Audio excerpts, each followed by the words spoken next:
प्रातः क्लास चल रहा था 23/7/1968 मंगलवार को।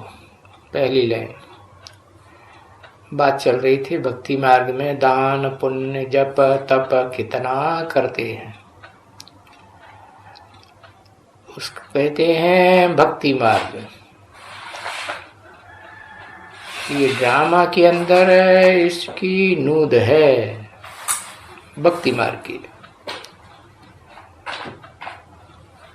फिर भी ऐसे ही होगा। इस बात को मैंने आगे भी समझाया था। किसने समझाया था? सुप्रीम सोल ने समझाया था। बच्ची, ये भक्ति आदि करना ये सब रात है अज्ञान अंधकार की। इस अंधकार में बहुत धक्के खाने पड़ते हैं भगवान से मिलने के लिए। फिर भी भगवान से कोई मिलता ही नहीं। वो तो जब तक भगवान स्वयं ना आवे तो मिलेंगे कैसे? भगवान आते हैं तभी धक्का खाने की दरकार नहीं रहती है। नहीं, क्योंकि मालूम पड़ जाता है कि बाबा कहाँ है, किस में परमानेंट रहता है, किस तन में प्रवेश किया है। तो इजी चले आते हो बाबा के पास। जिनको पता लगता जाता है कि ये मुकर्रर रथ है जहां बाप आकर के भक्ति मार्ग के बंधनों से छुड़ाते हैं। बाबा के पास आते हैं, कोई पूछता है कहाँ जाते हो? हम जाते हैं शिव बाबा के पास। शिव बाबा जिसमें प्रवेश करता है वो हमारा दादा है। तो हम कहते हैं बाप दादा। एक के पास जाते हो या दो के पास? दो आत्माएं हैं, एक शरीरधारी और एक वो जिसका शरीर से कनेक्शन नहीं रहता है, लगाव नहीं है। सुप्रीम सोल जिसे कहते हैं हेवनली गॉड फादर। तो हम दोनों आत्माओं के बच्चे हैं, वो हमारे बेहद के बाप हैं।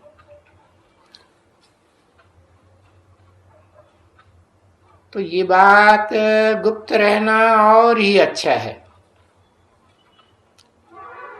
क्योंकि गुप्त रहेंगे तो कोई मनुष्य जान नहीं सकेंगे। तुम्हारे सिवाय और कोई नहीं जान सकते। कोई भी बाहर का मनुष्य नहीं जानेगा। अगर तुम्हारे से भी जो बिछुड़ जाते हैं, माया उनको खा जाती है, हप कर जाती है। तो जब माया ने खा लिया तो वो भी कुछ बाप के बारे में, हेवनली गॉड फादर के बारे में या मुकर्रर रथ के बारे में कुछ भी बता नहीं सकते। फिर तो वो भी कहते रहेंगे हाँ हम जाते थे, पर हम तो देखने के लिए जाते थे यहाँ क्या है। अरे वहां पर सब गपोड़े ही गपोड़े ऐसे कहने लग पड़ते हैं, समझा ना। फिर वो माया ऐसे नागुसवार कर देती है जो बात मत पूछो। तभी शास्त्रों में गाया हुआ है कि हाथी रूपी महारथी को माया रूपी ग्रह ने खा लिया। अब ये शास्त्रों में गायन तो है ना बच्ची, कहाँ का गायन है? ये गायन, पूजन, यादगार, त्योहार, ये सारे इसी संगम युग की यादगार है, जिस संगम युग को कहते हैं कलयुग का अंत और सतयुग का आदि का मेल।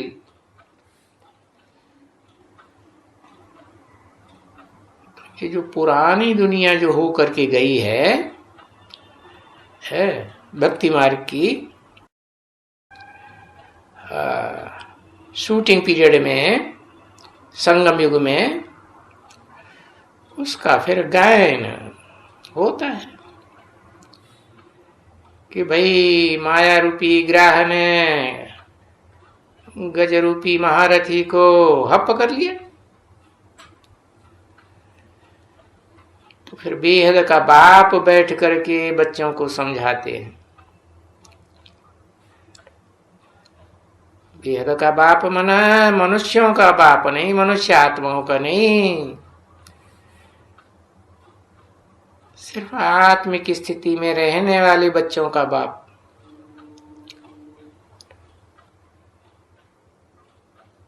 वो ही समझाते हैं। और जो बच्चे हैं आत्मिक स्थिति में टिकने वाले, देवभान से परे जाने वाले, वो ही समझते हैं कि बरोबर जैसे बाप समझाते हैं वैसे ही है कि भाई अच्छे अच्छे महारथियों को भी माया हप कर लेती है, साधारण को तो हप कर ही लेती है। और मायावियों का तो धर्म है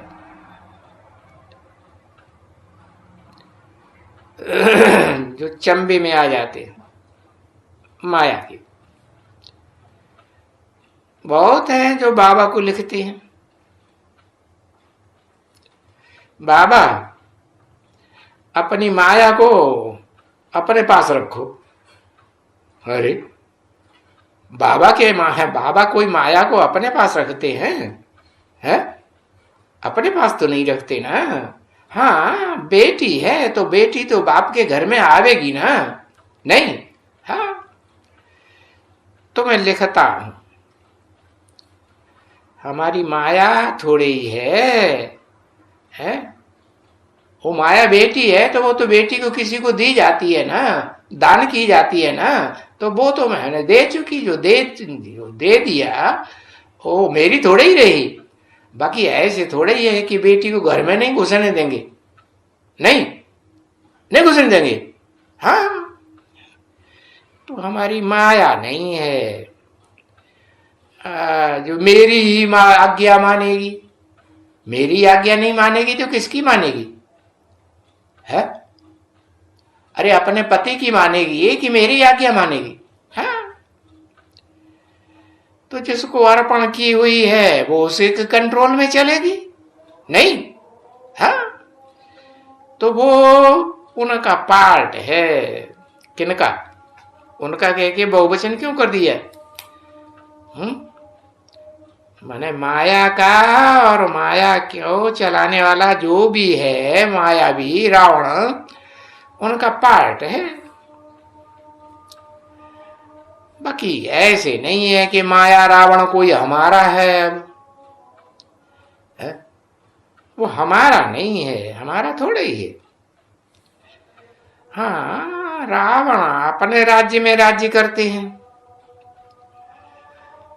और हम अपना राज्य स्थापन करते हैं।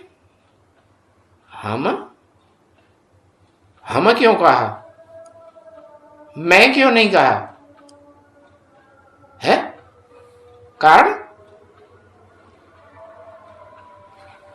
है, हम कहा जाता है जो एक से ज्यादा हो तो हम, और अकेला है तो कहेगा अपने को मैं।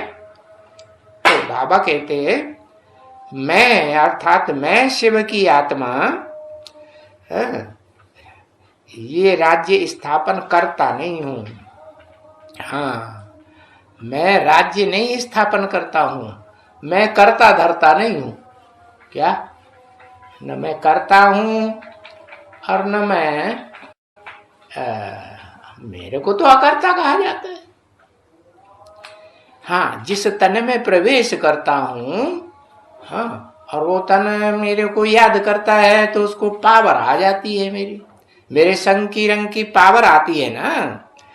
तो पावर आती है तो हम दोनों मिलकर के कहेंगे, समझाने वाले की आत्मा और समझने वाले की आत्मा। जिसने समझ लिया वो तो फिर किसके डायरेक्शन पर काम करेगा? जिसे समझा उसी के डायरेक्शन पर काम करेगा ना। तो हम दोनों के लिए कहा कि हम अपना राज्य स्थापन करते हैं। बाप क्या कहेगा? मेरे बच्चे का राज्य, मेरा नहीं। अरे बच्चे का राज्य है तो बाप का है, बाप का है तो बच्चे का है। और ये सब कुछ परंपरा से चला चला आता है। सारी परंपराएं दुनिया की कहां से शुरू होती हैं? अच्छी और बुरी है, ये पुरुषोत्तम संगम युग से ही शुरू होती हैं। अच्छी परंपराएं जो बाप की मत पर चलते हैं वो निमित्त बनते हैं अच्छी परंपराओं के, है सुखदायी परंपराओं के।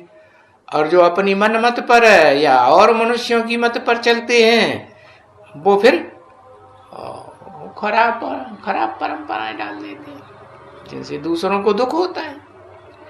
तो अब तुम्हारी समझ में आ गया कि तुम्हारा दुश्मन कौन है? वो माया, वो रावण तुम्हारा दुश्मन है। मेरे को भी कभी तुमने जलाया है क्या? है? अरे रावण को जलाते हैं कि राम को जलाते हैं? हाँ, राम को थोड़ी जलाते हैं।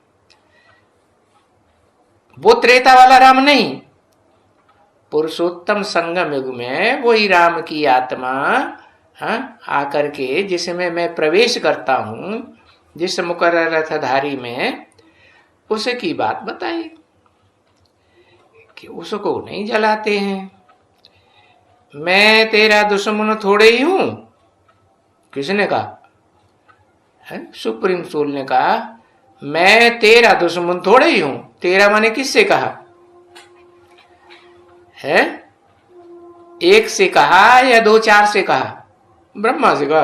अच्छा है, हाँ, मुकर्रर रथधारी आत्मा से कहा मैं तेरा दुश्मन थोड़े ही हूं। है जो तुम कहते हो या कभी भक्ति मार्ग में कहते थे, हे भगवान अपनी माया को अपने पास रखो, तो मैं थोड़े ही दुश्मन हूं। हाँ, जो मेरे को जलाओगे नहीं, और जानते हुए अच्छी तरह से कि बरोबर हम रावण जो दुश्मन है हमारा, उनको हर बरस हम जलाते आए। ये किसने कहा?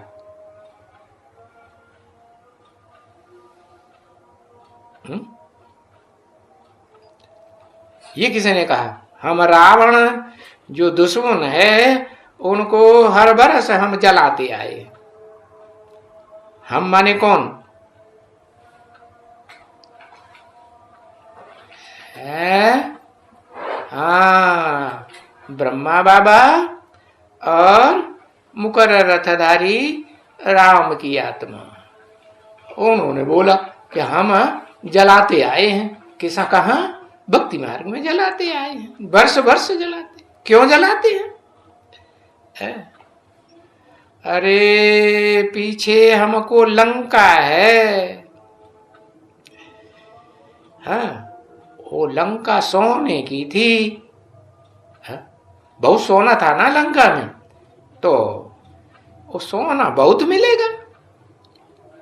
अगर रावण को जलाए देंगे तो संग सारा सोना, सारी जो सच्चाई अच्छी अच्छी आत्माओं की है वो उसने रखी हुई है अपने कंट्रोल में, वो सब किसे मिल जाएंगी? है हाँ, हमको मिल जाएंगी। और फिर हम सोने की दुनिया में चले जाएंगे। क्या? लंका में जितना सोना इकट्ठा हुआ पड़ा है वो सब हमारे पास आ जाएगा। हम सोने की दुनिया में चले जाएंगे। तो कितनी देखो अंधश्रद्धा है भक्ति मार्ग में। रावण को जलाते हैं, जानते नहीं है क्यों रावण को जलाते हैं। अभी तुम जानते जाते हो कि तुम भी जलाते थे, ऐसे नहीं दूसरे दूसरे भक्त भक्ति मार्ग में ढेर के ढेर भारत में रावण को जलाते थे। और वो रामलीला देखने के लिए रावण को जलाने का जो जश्न है वो देखने के लिए बहुत लोग जाते हैं। क्या जिस दिन वो यादगार मनाई जाती है ना, क्या दशहरा, तो उस दिन बहुत भीड़ भाड़ होती है, बहुत जाते हैं देखने के लिए। तब ये रावण को जलाते हैं, वो भी कहां की यादगार। यहां सच्चम सच जब सारी दुनिया को रुलाने वाला रावण उसको जलाया जाता है जी को, तो फिर बहुत भीड़ भाड़ हो जाती है। कितनी भीड़ भाड़ हो जाती है जब रावण जलाया जाता है, एवरलास्टिंग 500-700 करोड़ सब इकट्ठे हो जाते हैं, भीड़ बहुत हो जाती है। देखो तुम्हारी राजधानी दिल्ली में मानी जाती है ना, भारत की राजधानी, हाँ, और दिल्ली में भी कितना जलाते हैं और कितने जलाते हैं। और सबसे जास्ती रामलीला और रावण का जलाना दशहरा कहाँ मनाया जाता है? मैसूर में है। उनका नाम ही है मैसूर। क्या मैसूर माने?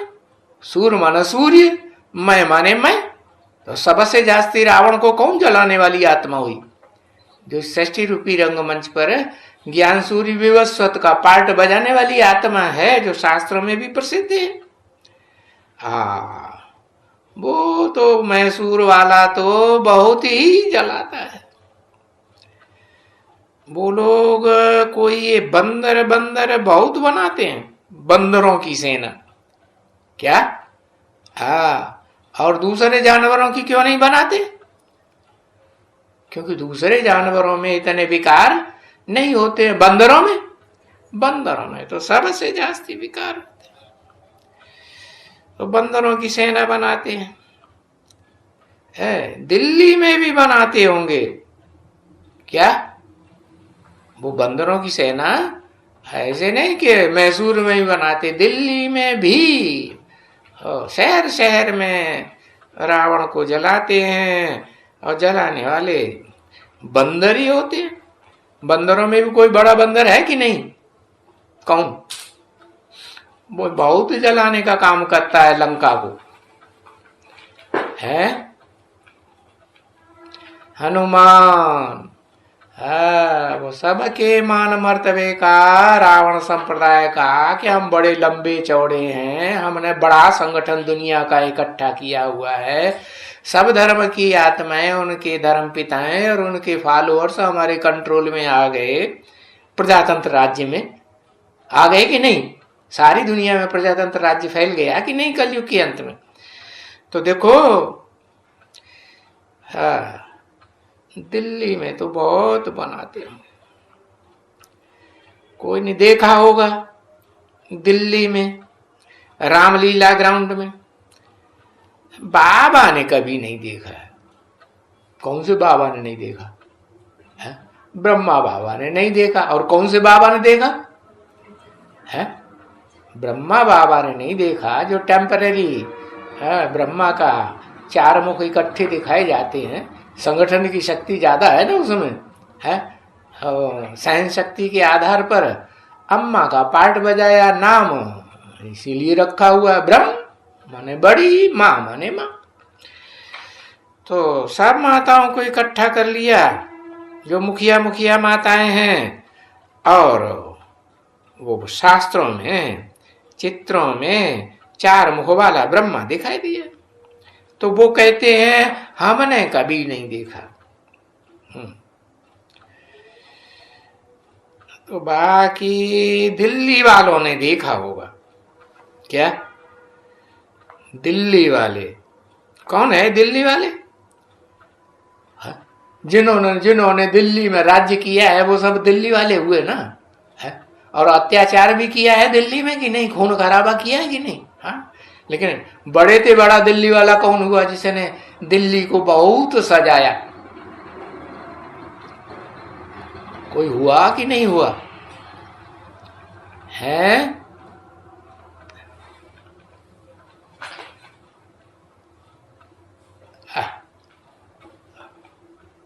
हाँ, पृथ्वीराज ने तो दिल्ली जो है वहां बसाई है, सजाई की किसने? सबसे जास्ती सजावट की शाहजहां। नाम क्या रख दिया? सारे जहान का, सारी दुनिया का शाह। तो बताया तमाशा बहुत करते हैं रावण को जलाने का। क्यों जलाते हैं? कब से जलाते आते हैं? सबसे जास्ती किसने जलाया? है ये समझ कुछ भी नहीं है। है समझ नहीं है। अब कोई सोचने की बात है, बंदरों की कोई सेना बन सकती है क्या? है तो फिर किस बात की निशानी है बंदरों की सेना? किस बात की यादगार है? बहुत विकारी होते हैं ना, हाँ, उनकी सेना है। 5 विकार बंदर में सबसे जास्ती होते हैं। काम विकार देखो है, जो महल की अट्टालिका है उस पे बंदरिया को लेके बैठता है काम विकार भोगने के लिए। सब कोई देखे, हमें कोई चिंता नहीं है। हाँ, और जो षष्ठी रूपी वृक्ष है ना, उसकी एकदम चोटी पे चढ़ जाएगा, वहां काम विकार भोगेगा। शर्म लिहाज कुछ भी नहीं। अरे कोई कुछ भी बोलता रहे तो बोलता रहे। तो देखो अब ऐसे बंदरों की सेना की बात है तो मनुष्यों की बात उन्होंने किसके ऊपर लगाई दी? भक्ति मार्ग जानवर बंदरों के ऊपर लगाई दी। अब तुम्हारा नाम देखो क्या है? तुम्हारा नाम है शिव शक्ति सेना। क्या? शिव की शक्ति सेना। क्या तुम कोई बंदर हो क्या? अरे बंदर नहीं है, लेकिन बंदरों जैसे कर्म करने वाली स्त्री चोले धारणी है तो जन्म जन्मांतर की पुरुष स्वभाव संस्कार वाली आत्मा है कि स्त्री चोला के स्वभाव संस्कार वाली आत्मा? पुरुष स्वभाव संस्कार की आत्मा है। तुमको कहा जाता है रुद्रमाला के मणके है, तो वो रुद्रमाला के मणके आत्मिक रूप धारण करने वाले हैं या कोई देह के रूप में देखने की बात है? हाँ, बीज रूप आत्माएं हैं, उनकी यादगार है रुद्राक्ष। रुद्राक्ष के जो वो मणके होते हैं ना, वो बीज कितना कड़क होता है, बहुत कड़क स्वभाव संस्कार है। सारे विकार खोद खोद के जबरदस्ती जैसे भरे हुए हैं 63 जन्मों में। तो कहा तुम्हारा नाम शिव शक्ति सेना। हाँ, और वहां उन्होंने डाल दिया बंदर की सेना। और तुम तो बरोबर समझते हो, हाँ, बरोबर के हम ही थे है बंदरों के रूप में पार्ट बजाने वाले। कब? कलयुग के अंत की शूटिंग में, है ना? कौन सा युग कहा जाता है? पुरुषोत्तम संगम युग। परंतु अभी तो शिव बाबा की हम शक्ति सेना है, तेरे की नहीं। किसकी सेना है अभी? अभी तो हम शिव बाबा की शक्ति सेना है। हम कोई बंदर जानवर की बात नहीं है। हाँ, शिव बाबा से हम शक्ति लेते हैं। काय की शक्ति? रावण संप्रदाय को जलाने की शक्ति लेते हैं। किस लिए लेते हैं? कि रावण पर जीत पहने, और जीत पहने और जीत पहन करके विजय पावे। इसलिए बाबा कहते हैं, बच्चे तुम्हारा जन्म सिद्ध अधिकार है, तुम्हारी जीत जरूर होनी है। क्या? आखिरी जीत तुम्हारी होनी है। हाँ, तो ये बिल्कुल कॉमन बात है समझने की। जब कलयुग अंत होता है तो अनेक होते हैं। भारत तो जैसे कि होता ही नहीं है, इतने देश दुनिया में बढ़ जाते हैं, भारत तो जैसे ना के बराबर। बाकी होता जरूर है कि बिल्कुल नहीं होता है। भारत में भी रावण का राज्य होता है, प्रजातंत्र राज्य होता है कि नहीं? कि राजतंत्र चलता है? राजाएं तो सब मटिया मेट कर देते हैं, उनका प्रीवी पर्स भी बंद करवा दिया प्रजातंत्र शासन ने। अंग्रेजों ने कम से कम प्रीवी पर्स तो दिया है, उनके गुजारे के लिए, परिवार के चलाने के लिए कुछ तो देते थे। और ये प्रजातंत्र गवर्नमेंट ने क्या किया? सब खलास कर दिया। तो रावण राज्य भारत में होता जरूर है, परंतु नाम वाम सब बदल जाते हैं। क्या? राजतंत्र की जगह कौन सा तंत्र हो जाता है? सारे भारत में प्रजातंत्र राज्य हो जाता है। ओम शांति।